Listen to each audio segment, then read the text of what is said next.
નમસ્કાર મિત્રો, આપણે 2024ની અંદર આ વખતે ઘઉંનું વાવેતર કર્યું છે. વેરાયટી છે 499.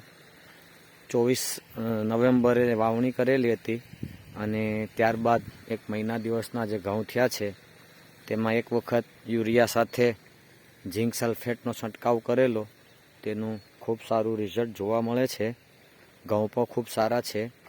તો તમે પણ જો ઘઉંની અંદર આવી રીતના 25થી 35 દિવસની અંદર ઝીંક સલ્ફેટનો ઉપયોગ કરશો, 33% ઝીંક અને 15% સલ્ફર, એ કિલોના પેકિંગમાં આવે, 4 કિલોના પેકિંગમાં આવે.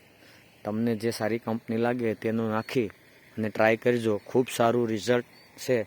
તેના પાન, ગ્રીનરી બધું તે ખૂબ સારું જોવા મળે છે.